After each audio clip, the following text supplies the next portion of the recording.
কথাকে হাতে আনতে অগ্নিকে কিডন্যাপ করে রিচা। বিস্তারিত জানতে সম্পূর্ণ ভিডিও লাইক দিয়ে দেখতে থাকুন।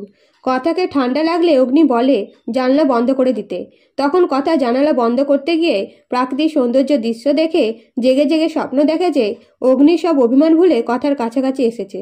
কিন্তু অগ্নি বাস্তবে ডাকতেই কথার স্বপ্ন ভেঙে যায় আর অগ্নিকে বলে অনেক রোদে এই বরফ গলে যায়, তেমন সম্পর্ক গলে না, তাই না পাচক মশাই?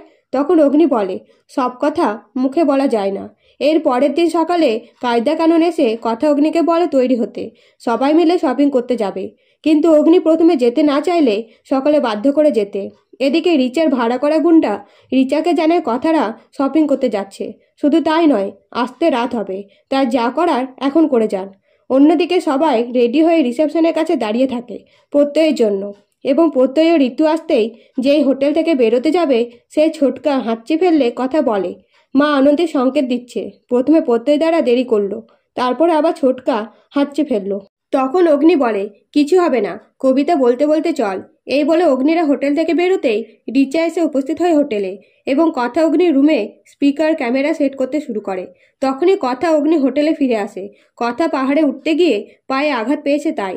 তখন রিচা কোনো উপায় না পেয়ে ঘরের ভেতরেই লুকিয়ে থাকে। এদিকে কথা রুমে ঢুকতেই আতরের সেন্ট পেলে বলে পাচক মশাই আতরের গন্ধ ছাড়ছে, তার মানে রুমে কেউ এসেছিল। তখন অগ্নি বলে হয়তো রুমটা পরিষ্কার করতে এসেছিল, তুই একটু বস, আমি আসছি। এই বলে অগ্নি রুম থেকে বেরোতেই কথা রুমে খোঁজাখুঁজি শুরু করে, কিন্তু কাউকে পায় না। সেই মুহূর্তে অগ্নি এসে কথার পায়ে ওষুধ লাগিয়ে দেয় এবং কথাকে চুপ করে বসে থাকতে বলে।